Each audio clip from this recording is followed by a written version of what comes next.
एतमेके वदन्त्यग्निं मनुमन्ये प्रजापतिम् इंद्रमेके परे प्राणमपरे ब्रह्म शाश्वतम्। मनुस्मृति। मनुस्मृति। ब्राह्मणो अस्य मुखमासीत् बाहुराजन्यः कृतः उरुतदस्य यद्वैश्यः पदभ्यां शूद्रो अजायत। एतमेके वदन्त्यग्निं मनुमन्ये प्रजापतिम् इंद्रमेके परे प्राणम अपरे ब्रह्म शाश्वतम्। ब्राह्मणो अस्य मुखमासीत् बाहुराजन्यः कृतः उरु तदस्य यद्वैश्यः पदभ्यां शूद्रो अजायत। ऋग्वेद। मनु मूल पुरुष हिरण्यगर्भ से ही अभिन्न समझा जाता। उसी हिरण्यगर्भ के मुख, बाहु, उरु एवं पाद से सृष्टि हुई। विवेचना देखें तो हजरत नौवा भी कहा, मतलब मनु के जन्म प्लावन की से संबंध है। ये सब बातें, यह नाव और मनु की मछली एक ही है। मनु को वैवस्वत कहा जाता है। विवस्वान सूर्य है। हजरत नूह के दो पुत्र हैं, हेम और सेम। सूर्य वंश तथा चंद्र वंश। हेम गर्भ हिरण्य गर्भ सूर्य वंश का ही बोधक है और सेम सोम चंद्र वंश का बोधक है। सूर्यवंशियों की पुत्री इला से ही सोमवंश की उत्पत्ति हुई थी। यानी सोमवंशियों की पुत्री जो है इला, जो है सूर्यवंशियों की पुत्री इला से ही सोमवंश की उत्पत्ति हुई थी। क्या नाम से, जब हेम और सेम यानी कि मनु वैवस्वत कहा जाता है। विवस्वान सूर्य है। हजरत नूह के दो पुत्र हैं, हेम और सेम। हजरत नूह के, और ये हेम और सेम कुछ नहीं, चंद्रवंश सूर्यवंश है। सूर्यवंश का बोधक है। सेम सोम चंद्रवंश का बोधक है। सूर्यवंशियों की पुत्री इला है, उससे सोमवंश का आविर्भाव है। इस दृष्टि से दोनों मनु के पुत्र कहे जा सकते हैं। मनु स्मृति के अनुसार क्षत्रियों से ही संसार के मनुष्यों की उत्पत्ति हुई है। सनकैस्तु क्रियालोपाद इमा क्षत्रिय जातयः वृषलत्वम गतालोके ब्राह्मणादर्शनेन च। तो इतिहासकार वैदिक कहता है कि यह बात विद्वानों ने मान ली है कि मनुष्य जाति के पूर्व पितामह मनु या मनस उसी तरह है जिस तरह जर्मन के मनस ट्यूटनों के मूल पुरुष माने जाते हैं। अंग्रेजी का बैन और जर्मन का बिंड मनु से उसी तरह मिलता है जैसे जर्मन का वेनस और संस्कृत का मनुष्य। जर्मन में वेनस और संस्कृत में मनुष्य शब्द मिलता है। अतः मनु से ही मनुष्य की उत्पत्ति हुई है। यह मनु मूल पुरुष हिरण्यगर्भ से अभिन्न समझा जाता है। इसी हिरण्यगर्भ के मुख, बाहु, उरु और पाद से ब्राह्मण क्षत्रिय वैश्य पैदा हुए हैं। यह धर्म सम्राट करपात्री जी की दृष्टि है और चिंतन है उनका। इस तरह से इसका मीमांसा हो गया कि समस्त जाति क्षत्रिय से उत्पन्न हुई है। क्लियर हुआ कि नहीं क्लियर हुआ? मतलब काकेकस सिद्धांत। काकेकस मतलब पहले 4 विभाग हुए इसके। श्वेत रंग लंबी आकृति वाला काकेकस है। पीले रंग चौड़ी आकृति वाला मंगोलिक है। काले रंग मोटी आकृति वाला इथियोपिक निग्रो है। लाल रंग पतली आकृति वाला रेड इंडियन है। आधुनिक वैज्ञानिकों का कहना है कि मनुष्य जाति के चारों विभागों में काकेकस विभाग सर्वश्रेष्ठ है। इस विभाग के लोग गौरांग हैं। इसी विभाग से सब विभाग वालों की उत्पत्ति है। हेमेटिक शाखा के लोग मिस्र में रहते हैं, यानी मिस्र निवासी भी पिरामिड में मुर्दों को रखते थे, और अमेरिका के मूल निवासियों में भी यह रिवाज था। विद्वानों को यह भी स्वीकार है किया गया है कि अमेरिका के लाल रंग वाले मूल निवासियों का मिलान मिस्रवासियों से हेमेटिक शाखा से होता है। इन्हीं की एक हेमेराइट आदि लाल मनुष्य भी कहलाती है। यह जाति जिस समुद्र के किनारे रहती है उसको लाल सागर कहा जाता है। अब श्वेतांग यूरोपियन भी अपने को काके किस विभाग का ही कहते हैं। इस तरह लाल, पीले, काले, सफ़ेद जितने चारों समुदाय आ गए। अब मिस्र निवासी हेमेटिक है। इन्हीं के यहाँ मुर्दों को मसाला में भर कर रखने का रिवाज था। अब मिस्र के पिरामिड इन्हीं मुर्दों को रखने के लिए बनाए जाते थे। अब पता चला है कि अमेरिका में भी यही अमेरिका के लाल रंग वाले मूल निवासियों में भी यही रिवाज था। अन्वेषकों को यहाँ भी पिरामिड मिले हैं। इससे दोनों की एकता सिद्ध हो गई।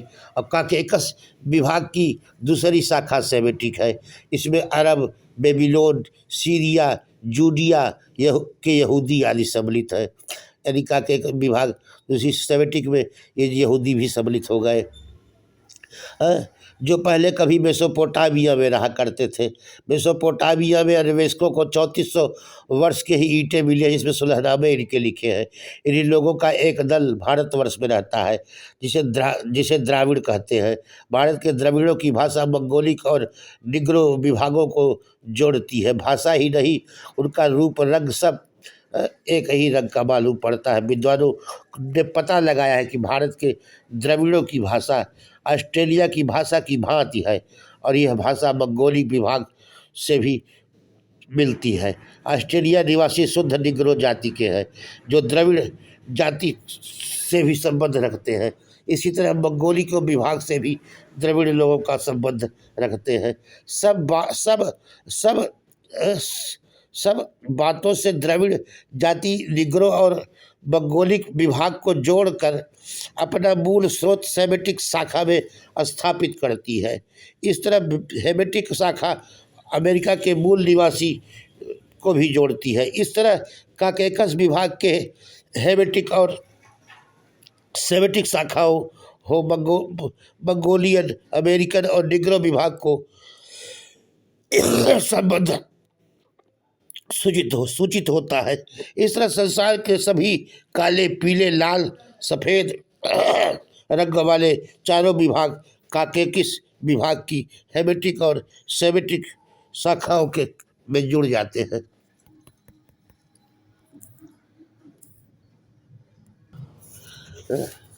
नूह का तूफान, वैवस्वत मनु की मछली वाली कथा का अनुवाद है।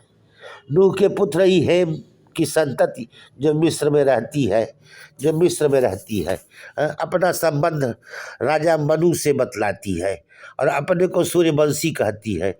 मनु वैवस्वत के मूल में विवस्वान सूर्य को अपना इष्ट समझती है। इस तरह मिस्र वालों की ही संतति अमेरिका के मूल निवासी बतलाए जाते हैं। वे भी सूर्यवंशी राजा का राम सीतोत्सव मनाते हैं। बताया ना कि वो तुर्किस्तान है, तुर्किस्तान के बगल में कुर्दिस्तान है, कुर्दिस्तान में रामचंद्र की मंदिर और मूर्ति मिली है। सारा विश्व भारत है। मनु की मछली अब नूह, अरे भाई समुद्र पर्यंता यह एक रानी थी। रघु का राज्य सातों समुद्र में विस्तीर्ण था। पूरे धरती के राजा रघु थे, पूरे धरती के राजा परीक्षित थे, पूरे धरती के राजा आवट ऋषि थे। दशसु सर्गेषु पुनः पुनः उत्पद्यमानेषु यदि किंचित अनुभूतम तत्सर्वं सुख दुःखमेव जातम। समुद्र क्षितिपति, हमारे यहाँ सम्राट को समुद्र क्षितिपति चक्रवर्ती, जिसका चक्रम शासनम वर्तते, जैसे जो चक्रवर्ती होते थे। तो रघु का राज्य और क्या नाम से परीक्षित का पूरे पृथ्वीपति कहे गए, और आवट ऋषि पूरे सृष्टि के 10 बार मालिक हुए। तो इस तरह से समुद्र क्षितिपति पूरा विश्व ही भारत प्रतीत होता है। मनुष्य जाति का विकास वनमानुषों से हुआ है। जावा द्वीप के कलिंग नामक मनुष्य अधिकतर वनमानुषों से मिलते हैं, अतः यह मनुष्य जाति के पूर्व पितामह है। यह सब बात भ्रांतिपूर्वक है। कहा जाता है कि यही मनुष्य समुदाय समस्त शाखाओं का जन्मदाता है। यह सब भी भ्रांतिपूर्ण है। आजकल सिद्धांत है कि मनुष्य जाति के चार विभाग हैं, उसी के भीतर हजारों विभाग आ जाते हैं। श्वेत रंग लंबी आकृति वाला काकेकस कहलाता है। श्वेत रंग लंबी आकृति वाला काकेकस कहलाता है। पीले रंग चौड़ी आकृति वाला मंगोलिक कहलाता है। काले रंग मोटी आकृति वाला इथियोपिक निग्रो कहलाता है। लाल रंग और पतली आकृति वाला रेड इंडियन कहलाता है। आधुनिक वैज्ञानिकों का कहना है कि मनुष्य जाति के चारों विभाग में काकेकस विभाग सर्वश्रेष्ठ है। इस विभाग के लोग गौरांग हैं। इसी विभाग में सब रंग वालों की उत्पत्ति होती है। विद्वानों की खोज है कि हेमाइट लोग काकेकस वंश के हैं। सफ़ेद से भूरे और काले रंग के हो गए हैं। उनके बाल सीधे और निग्रो जाति के बाल घुघराले होते हैं। हेमिटिक शाखा के लोग मिस्र में रहते हैं। विद्वानों ने यह भी स्वीकार कर लिया है कि अमेरिका के लाल रंग वाले मूल निवासियों का मिलाप मिस्र निवासियों की हेमिटिकों से होता है। इन्हीं की एक हेमेराइज जाति लाल मनुष्य भी कहलाती है। यह जाति जिस समुद्र के किनारे रहती है उसे भी लाल सागर कहा जाता है।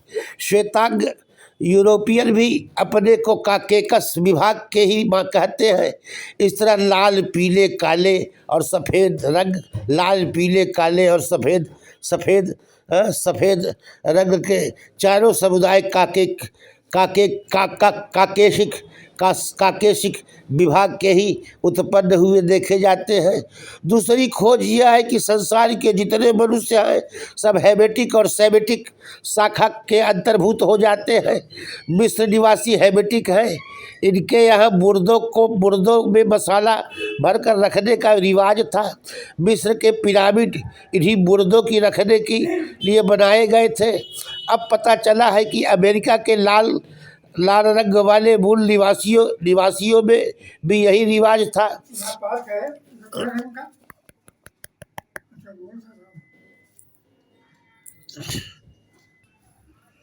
तो मिस्र के निवासी हेमिटिक शाखा के इनके यहाँ मुर्दों में मसाला भरकर रखने का रिवाज था। मिस्र के पिरामिड इन्हीं मुर्दों को रखने के लिए बनाए जाते। अब पता चलता है कि अमेरिका के लाल रंग वाले मूल निवासियों में भी यही रिवाज था। अन्वेषकों को यहाँ भी पिरामिड मिले हैं। इससे इन दोनों की एकता ही प्रतीत होती है। काकेकस विभाग की दूसरी शाखा सेमेटिक है। इसमें अरब, बेबीलोन, सीरिया और जूडिया के यहूदी आदि आते हैं। काकेकस विभाग की दूसरी शाखा सेमेटिक है।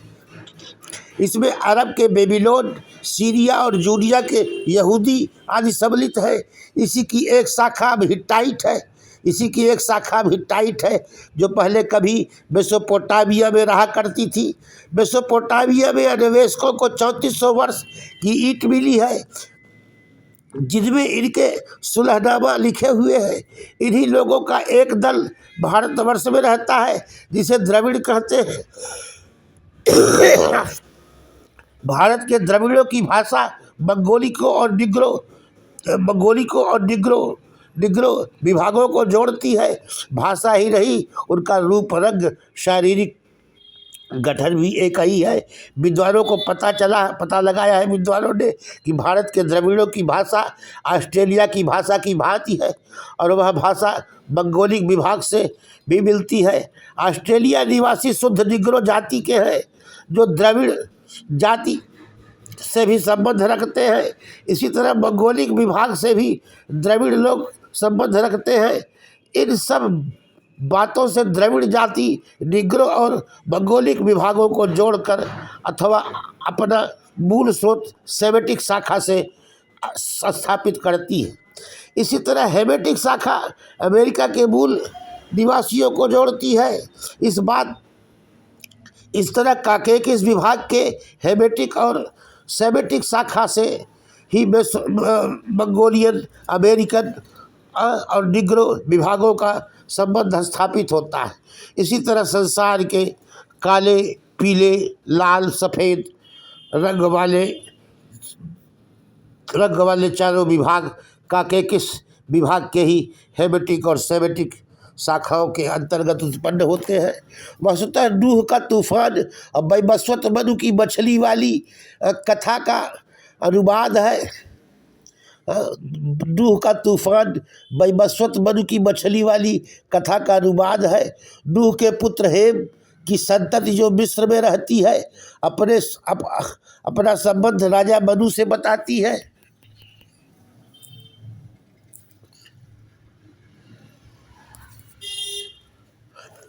राजा मनु से बताती है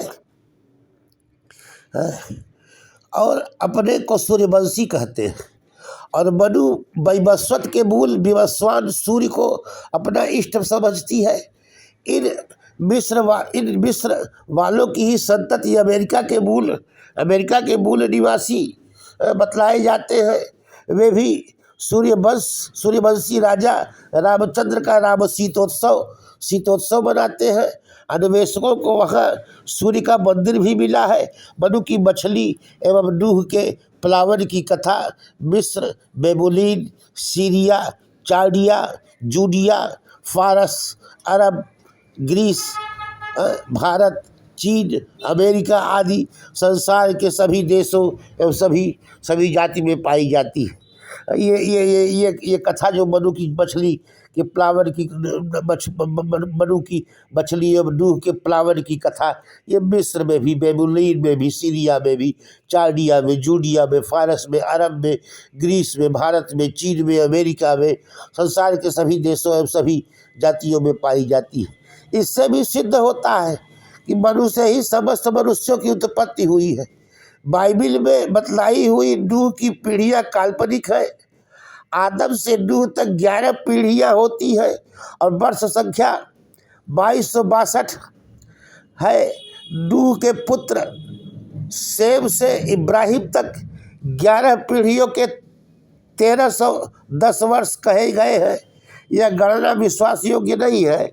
जब मनु और नूह एक ही है तब उन्हें हुए लाखों वर्षों हो गए। कहा जाता है कि मिस्र की भाषा में नून शब्द मछली की अर्थ है। नून शब्द का मछली अर्थ है।